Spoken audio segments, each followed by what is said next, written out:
Hello students, how are you all? I hope you all are fine and well at your home. My name is Lakshmi Sharma and I am your biology educator.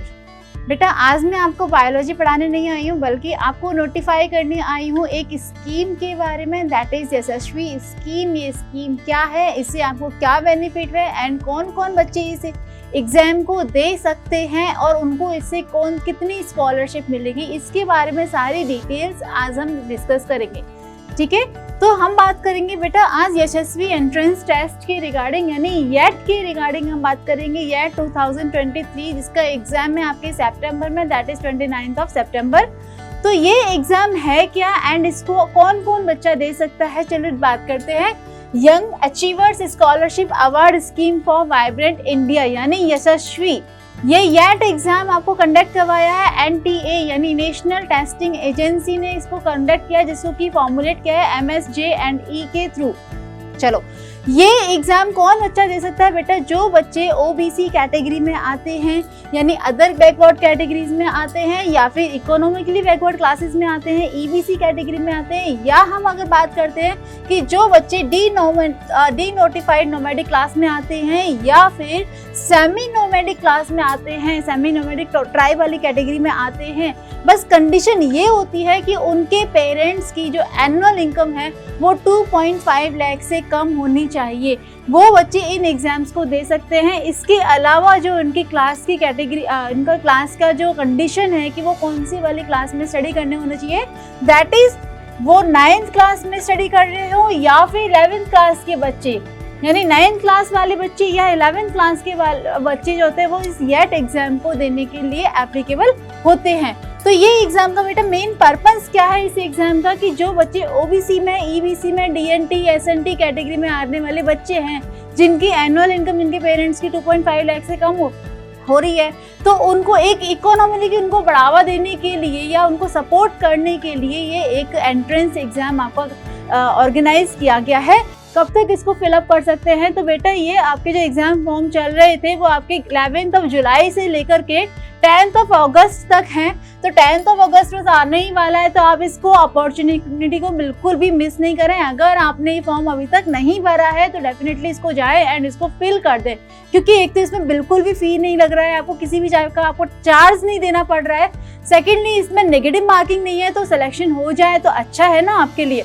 Next हम बात करेंगे बेटा कि इसका last date क्या है इस application form को भरने की, दैट इज 10 अगस्त। ठीक है, नेक्स्ट ऑनलाइन करेक्शन क्या है, अगर हमारे एप्लीकेशन फॉर्म में कहीं कोई करेक्शन लग रहा है कि हमको करना पड़ रहा है, हमने गलती से कुछ मिस्टेक कर दिया यहाँ पे, तो हमारा करेक्शन की डेट भी होगी बेटा आपके लिए 12 अगस्त से लेकर के 16 अगस्त तक आप इसमें करेक्शन करा सकते हैं। तब तक के लिए आपकी करेक्शन विंडो ओपन रहेगी, देन उसके बाद में एक बार करेक्शन विंडो ऑफ हो जाएगी, तब आप उसमें किसी भी टाइप का कोई करेक्शन नहीं करा सकते होंगे। ठीक है, नेक्स्ट वन है exam fee. No exam fee होगा बेटा। बात करेंगे कि इसका एडमिट कार्ड कब आपको रिलीज होगा, तो बेटा ये तो एग्जाम की डेट आने के कुछ टाइम पहले ही आपको पता चल जाएगा। एग्जामिनेशन डेट है आपकी 29 सितंबर 2023 को ही है। मोड एग्जाम आपका पेन पेपर मोड रहेगा, देन आपका पैटर्न रहेगा आपका ऑब्जेक्टिव टाइप का रहेगा, जो कि हमने अभी भी ऐसे डिस्कशन में लिया है। अब हम बात करते हैं मीडियम क्या रहेगा बेटा, क्या ये केवल इंग्लिश मीडियम में आपको क्वेश्चन आएंगे, हिंदी में ही क्वेश्चन आएंगे, लेकिन ये होता है जनरली बात करेंगे तो ये बायलिंगुअल टाइप का रहेगा, यानी दोनों ही टाइप की आपको लैंग्वेज यहाँ पे मिलेंगी। ठीक है, तो क्वेश्चन पेपर कैसा रहेगा बेटा, आपका बायलिंगुअल होगा, इंग्लिश में भी होगा और हिंदी में भी होगा।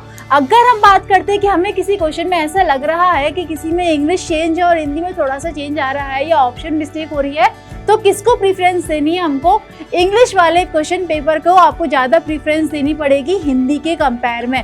ये चीज़ आपको ध्यान रखना, जो चीज़ आपको इंग्लिश में दे रखा होगा उसी को आपको वैलिड मानना है, क्योंकि पेपर आपका बायलिंगुअल रहेगा, एक तरफ इंग्लिश आएगी एक तरफ हिंदी आएगी। अगर आपको लगता है कि नहीं आप हिंदी मीडियम से आप हिंदी वाले क्वेश्चंस को पढ़ रहे हैं, लेकिन आपको लगता है कि यहाँ पे कोई एरर लग रहा है मुझे यहाँ पे, तो आप किसको प्रेफरेंस देंगे, तो आप उसको इंग्लिश वाला वर्जन को पढ़ना पड़ेगा। अगर आपको लगता है कि नहीं इस दोनों में डिफरेंस लग रहा है, तो हम किसको प्रीफर करेंगे, हम प्रीफर करेंगे इंग्लिश मीडियम वाले को। क्लियर हो गया आपको। चलो आगे बात करते हैं बेटा, इसका जो टाइमिंग ऑफ द एग्जामिनेशन क्या रहेगा, तो टाइमिंग आपको एडमिट कार्ड पे लिखा हुआ आ जाएगा, एज वेल एज उसका सेंटर भी आपके एडमिट कार्ड पे लिखा हुआ आ जाएगा। हर स्टेट में आपके लिए आपको सेंटर्स अवेलेबल है, तो आपको पैनिक करने की जरूरत नहीं है कि आपको कहीं और जाना पड़ेगा।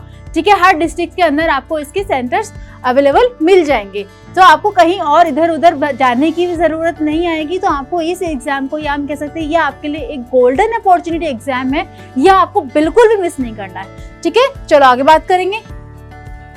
अब थोड़ा सा बात कर लेते हैं स्कीम ऑफ द एग्जामिनेशन की। इस एग्जामिनेशन की मेन स्कीम क्या है, किस टाइप के क्वेश्चंस आएंगे, सिलेबस क्या रहेगा हमारा इसका। तो बेटा अगर मैं बात कर रही हूँ कि हम अगर 9th क्लास में पढ़ रहे हैं तो हमारा सिलेबस जो होगा ना वो 8th क्लास तक का कंप्लीट सिलेबस हमको स्टडी करना पड़ेगा। And if we are in the 11th class, अगर हम 11th क्लास में स्टडी कर रहे हैं तो हमें 10th क्लास तक का पूरा सिलेबस गो थ्रू करके जाना है, ठीक है। जिसमें अगर हम बात करते हैं कि हमारे कौन कौन से सब्जेक्ट्स आएंगे, मैथमेटिक्स आएगा, हमारे पास में टोटल 100 क्वेश्चंस होंगे, 100 मार्क्स के होंगे। मैथमेटिक्स जो होगा उसके लगभग हमारे पास में कितने क्वेश्चंस आएंगे बेटा, 30 क्वेश्चंस आएंगे। लगभग क्या एक्यूरेट है ये नंबर आपके लिए, तो 30 क्वेश्चंस आएगा आपके लिए, जो कि आपका 1 मार्क्स का होगा। नेगेटिव मार्किंग नहीं होती है यहाँ पे, अगेन मैं आपको रिवाइज करा रही हूँ यहाँ पे। तो टोटल मार्क्स कितना हो जाएगा बेटा, 30 मार्क्स का आपका मैथ्स रहेगा। इसके अलावा साइंस आएगा, फिजिक्स केमिस्ट्री बायो तीनों ही आएंगे, इसमें 25 मार्क्स का होगा। इसके अलावा आपका एसएसटी रहेगा एंड आपका जनरल नॉलेज का रहेगा, जीके रहेगा। 20 क्वेश्चंस आपके जीके बेस्ड आएंगे, जिसमें आपका ओवरऑल जीके इसमें देखा जाएगा, ठीक है। तो ओवरऑल आपके हम बात करते हैं कि कितने क्वेश्चंस हो गए आपके, 100 क्वेश्चन चल गए। आपके मार्क्स कितने होंगे बेटा, 100 मार्क्स के 100 क्वेश्चन रहेंगे। नेगेटिव मार्किंग इसमें बिल्कुल भी नहीं है। चलें आगे बात करें बेटा। अब बात करेंगे बेटा कि हमारे पास में इसका जो क्वालिफाइंग आपका मार्क्स है वो कितना रहेगा। तो आपके लिए कितना रहेगा बेटा, 35% मार्क्स रहेगा। कम से कम आप 35% तो आपको लेकर ही आना है किसी भी हालत में। मीडियम आपको बता ही दिया है कि बायलिंगुअल रहेगा एंड सिलेबस आपको दे दिया है कि एनसीईआरटी का पूरा सिलेबस रहेगा। आपको अगर 9th क्लास में है तो 8th क्लास तक की एनसीईआरटी जितनी भी आपको मैथ साइंस वगैरह सबकी पढ़ के जानी होगी। अगर आप 11th क्लास में है तो मैथ साइंस जीके वगैरह एंड इसके अलावा मैथ्स और साइंस की आपको एनसीईआरटी ही गो थ्रू करनी है। इसके अलावा आपको डिटेल में नहीं जाना है कि हमको बहुत सारी नॉलेज लेके जाएंगे। तो इतना तो आप बेसिकली कर पाओगे आराम से। चलिए क्या एलिजिबिलिटी रहेगी बेटा, आपको बता ही दिया है कि ओबीसी, ईबीसी या डीएनटी कैटेगरी में आना वाला होना चाहिए बच्चे के पेरेंट्स की जो इनकम हो वो 2.5 लाख से ज़्यादा नहीं होनी चाहिए, पर एम में नहीं होनी चाहिए। एंड इसके अलावा 9th क्लास में अपीयरिंग हो या फिर 11th क्लास में अपीयरिंग हो, ये इसकी एलिजिबिलिटी क्राइटेरिया हो गया। आगे बात करेंगे बेटा। अब थोड़ा सा बात कर लेते हैं कि इसमें आपको एप्लीकेशन फॉर्म कैसे फिल करना है। हमको प्रॉब्लम आती है कि हम एप्लीकेशन फॉर्म फिल करने में दिक्कत कर जाते हैं। तो देखिए आपके लिए एक वेबसाइट दे रखी थी आपको, एनटीए की जो ओरिजिनल वेबसाइट है ना, उसको आपको क्लिक करना है। उसको क्लिक करते ही आपके पास में एक एप्लीकेशन फॉर्म आपका खुल जाएगा, जिसको मैं आपको एक छोटा सा व्यू आपको दिखा देती हूँ, जिससे कि आपको क्लियर हो जाएगा कि हमको क्या क्या करना पड़ेगा, कौन कौन से स्टेप्स हमको फॉरवर्ड करने पड़ेंगे। चलिए ये आपने खोल दिया, इस तरह से आपकी वेबसाइट आपको ओपन हो जाएगी, जिसमें आप यहाँ पे लिखेंगे बेटा new candidate register here. New candidates, आप अगर आपको लगता है कि आपने पहली बार रजिस्ट्रेशन करवाया है यहाँ पे, तो आप यहाँ पे क्लिक करेंगे एंड जैसे आपने क्लिक करेंगे तो आपके पास में ये विंडो ओपन हो जाएगी। यहाँ पे आपको यहाँ पे एप्लीकेशन फॉर, आपको किसके लिए एप्लीकेशन कर रहे हैं, आपको पता है कि हम यशस्वी का एग्जाम दे रहे हैं, तो आप यहाँ पे किस पे क्लिक कर देंगे, यशस्वी पे। देन उसके बाद में एप्लीकेशन नंबर, पासवर्ड, ये सब आपके ओपन हो जाएंगे। ये कब होंगे, जब आपने फर्स्ट टाइम में एक बार रजिस्ट्रेशन करा देंगे, देन उसके बाद में आपका ये विंडो ओपन हो जाएगा। एप्लीकेशन नंबर को आपको सेव करके रखना है, ये आपको आगे जाके भी काम पड़ता है इसका, ठीक है। चलिए फाइनली अगर आप इसको सबको फिल कर लेते हैं, देन आपको इसके बाद में यहाँ पर आपको क्लिक करना नहीं भूलना है। जब आप यहाँ पे टिक करेंगे तभी आपको यहाँ पर ये ओपन हो पाएगा, क्लिक करने के लिए ऑप्शन आ पाएगा। अगर आप यहाँ पे इस कॉलम में टिक नहीं करेंगे तो ये ओपन नहीं होगा, ठीक है। फाइनली आप इसको रीड करने के बाद, सारा फिलअप करने के बाद में इसको क्लिक करें, देन उसके बाद में इसको क्लिक किया टू प्रोसीड कर दे, तब ये आपका प्रोसीजर आगे चल पाएगा। जैसे ही आप इस पर क्लिक करेंगे तो आपके पास में पर्सनल डिटेल्स आपकी पूछी जाएगी, जिसमें आपका नेम, एड्रेस वगैरह सब कुछ इसमें भरना होगा। आपको डिटेल, मोबाइल नंबर हो गया, ईमेल हो गया, ईमेल एड्रेस, कैंडिडेट का नेम क्या है, ऑल्टरनेट मोबाइल नंबर क्या है, एंड स्पेशली आपकी डेट ऑफ बर्थ क्या है, क्योंकि यहाँ पे डेट ऑफ बर्थ भी आपकी मैटर करेगी। नेक्स्ट, जब आप फाइनल सारी डिटेल आप भर लेंगे तो आपको यहाँ पे आपको एक सिक्योरिटी पिन दे रखा है, ये आप यहाँ पे फिल कर दें एंड फाइनली आपको यहाँ पे क्या करना पड़ेगा, सेंड ओटीपी। आपके पास एक ओटीपी आ जाएगा। अगर आपने मोबाइल नंबर दिया है तो मोबाइल नंबर पे जाएगा, ईमेल एड्रेस दिया तो ईमेल एड्रेस के एड्रेस पे भी आपका एक ओटीपी आ जाएगा, ठीक है। आपको अपना ओटीपी यहाँ पे आप सेंड करती है, आपको ओटीपी यहाँ पे फिल कर दीजिएगा, वेरीफाई कर देना। वेरीफाई होती है आपका ये आपका रजिस्टर हो जाएगा। एक बार जब आप इसको वेरीफाई कर लोगे, आपका अकाउंट एक बार वेरीफाई हो जाएगा, तो आपकी जो ईमेल एड्रेस आपने सेंड किया है ना, उस पर आपका एप्लीकेशन नंबर चला जाएगा। तो जैसे ही आपको ईमेल पर आपका एप्लीकेशन नंबर आ जाए, आप इसको क्या कर देंगे, ओके कर देना है। एक बार ओके कर देंगे, देन उसके बाद में अगेन आपकी वेबसाइट वापस से विंडो ओपन हो जाएगी। अब आपको क्या करना है, याद रखना, अभी तक आपका केवल और केवल रजिस्ट्रेशन हुआ है, अभी आपको एप्लीकेशन फॉर्म भरना और बाकी है। यहीं पे आपको स्किप नहीं कर देना और ये सोचे कि मेरा फॉर्म फिल हो चुका है, तो ऐसा नहीं है, ये अभी हाफ प्रोसीजर ही हुआ है, अभी फुल करना बाकी है। तो अभी आपको क्या करेंगे बेटा, कि जो आपकी ईमेल एड्रेस पे जो एप्लीकेशन नंबर आया है, उस एप्लीकेशन नंबर को आपको यहाँ पे डाल देना है। एप्लीकेशन नंबर डालते ही आपने क्या करेंगे, पासवर्ड मांगेगा यहाँ पे आपका। पासवर्ड आपको कौन सा वाला देना है बेटा, ध्यान रखना, आपने जो इससे पहले आपने जो फॉर्म भरा था ना बेटा, तो उसमें यहाँ पे मांगा गया था कि पासवर्ड क्या है, एंड उस पासवर्ड को एक बार कंफर्म भी कर दो। तो वही पासवर्ड आपको आगे जाकर के इसमें फिल करना है, इसीलिए आप इस पासवर्ड को सेव कर ले या कहीं पर लिख कर रख लेना, ताकि आप इस पासवर्ड को भूलें नहीं। एक बार अगर आप भूल गए तो फिर यह प्रॉब्लम क्रिएट करेगा। देन आपको क्या शो करेगा बेटा, यहाँ पे सिक्योरिटी पिन मांग रहा है, तो ये आपका सिक्योरिटी पिन है जो आपको यहाँ पे लिख देना है। जो भी आपका नंबर यहाँ गिवन होगा वो आपको एज इट इज वहाँ पे लिख देना है, ठीक है। देन आप इसको लॉगिन करेंगे। अब आपको लॉगिन करना है। इन केस अगर आप पासवर्ड भूल जाते हैं किसी रीजन से, तो आपके पास अगेन एक ऑप्शन रहता है फॉरगॉट योर पासवर्ड। आप अपना पासवर्ड भूल गए हैं, आप उस पर क्लिक करेंगे, देन आपको फिर से एक पासवर्ड प्रोवाइड कराएंगे, वो आपकी जो ईमेल एड्रेस होता है उसके थ्रू आपको मिलेगा, ठीक है। चलो आगे बात करेंगे बेटा। जब आपने इतना कर देंगे तो आपको यहाँ पे ऑप्शन आएगा कि आपका रजिस्ट्रेशन अब कंप्लीट हो चुका है। अब आपको आपका एप्लीकेशन फॉर्म भरना है, जो कि अभी तक आपका इनकम्प्लीट होगा। एप्लीकेशन फॉर्म के लिए आपको अपनी पर्सनल डिटेल्स देनी पड़ेगी, आपकी एजुकेशन क्या है, कौन सी क्लास में आप पढ़ रहे हैं, इन सब के बारे में आपको यहाँ पे बताना बाकी है। तो कैंडिडेट का नेम, डेट ऑफ बर्थ बताएंगे, फादर्स नेम, मदर्स नेम आप बताएंगे, जेंडर क्या है, नेशनलिटी क्या है, आपकी इंडियन आपको बताना पड़ेगा, ठीक है।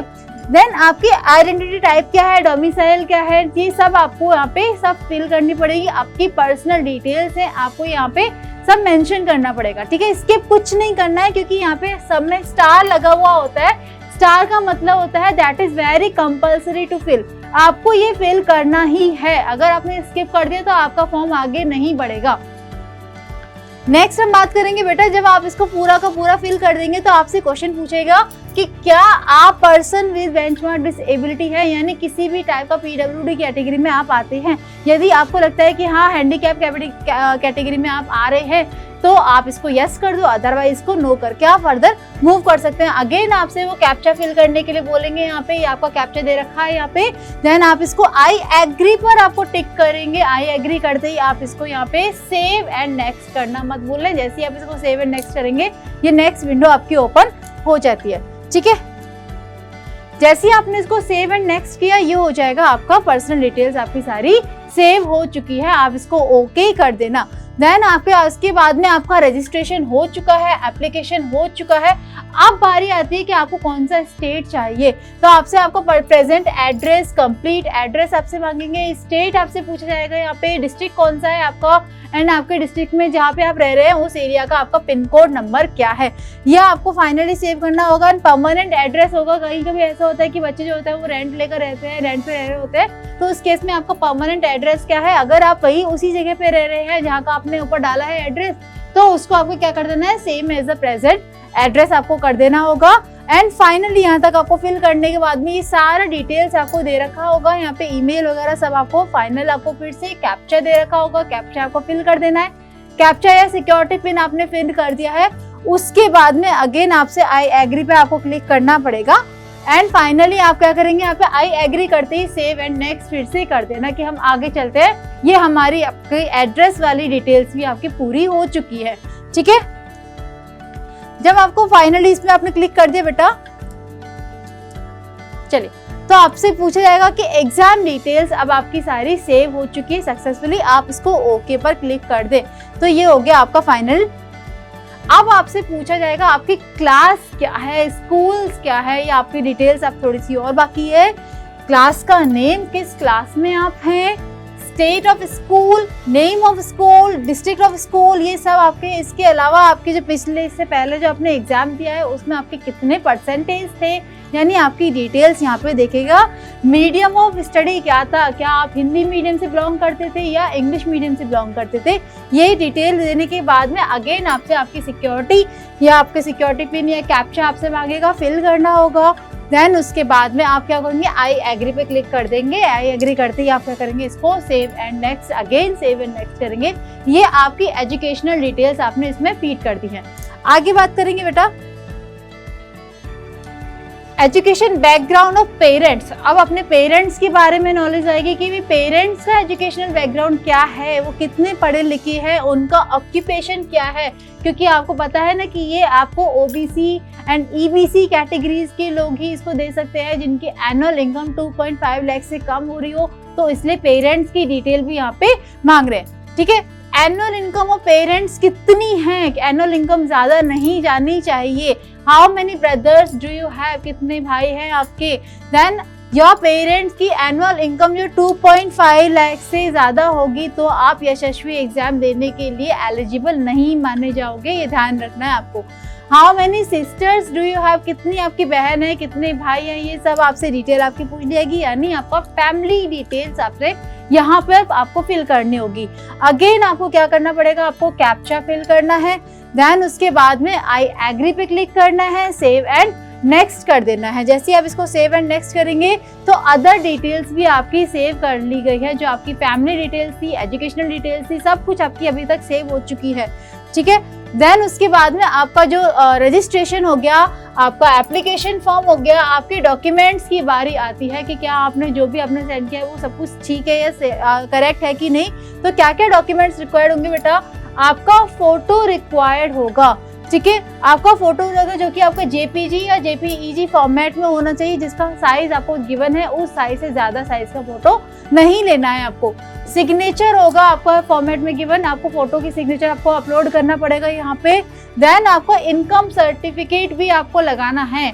इनकम सर्टिफिकेट लगाना बहुत जरूरी है क्योंकि आपको पता है कि फैमिली इनकम यहाँ पे मैटर कर रही है, तो इनकम सर्टिफिकेट लगाना पड़ेगा पेरेंट्स का।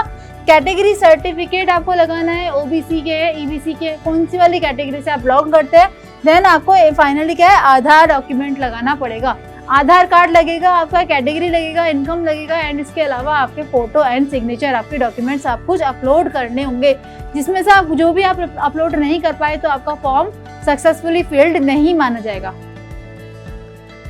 देन इसके अलावा आपको बेटा जैसे आपका ये फिल हो जाए, आपने सारे डॉक्यूमेंट्स आपने अपलोड कर दे, उसके बाद में अगेन आप क्या करेंगे, सेव एंड नेक्स्ट। आगे जाना है अपने को, सेव करते हुए आगे चलते हैं। स्टिल अगर हमको लगता है कि अभी भी हमको कोई करेक्शन बाकी रह रहा है पीछे, तो हम बैक का ऑप्शन भी हमारे पास में आ जाता है, तो हम बैक कर देंगे उसको। ठीक है, चले फाइनली क्या होगा, जब आप सारे डॉक्यूमेंट्स आप फिल कर चुके होंगे, आपकी सारी डिटेल्स आप दे चुके होंगे, तब आपसे बोला जाएगा कि आपका एप्लीकेशन जो है वो सक्सेसफुली सबमिट हो चुकी है, और आपको बोला गया ईमेल पर जाकर के आप इससे प्रिंट निकलवा सकते हैं। प्रिंट निकाल करके अपने पास रखें। आपका जो पासवर्ड है वो भी आप कहीं लिख कर रखें ताकि आगे फर्दर फ्यूचर में आपको काम आए, तो आपको इधर उधर परेशान होने की जरूरत नहीं हो। और फाइनली आप इसको ओके कर देंगे, तो ऐसा ओके करते ही आपको क्या होगा बेटा, आपका एग्जाम फॉर्म कंप्लीटली फिल्ड हो चुका है।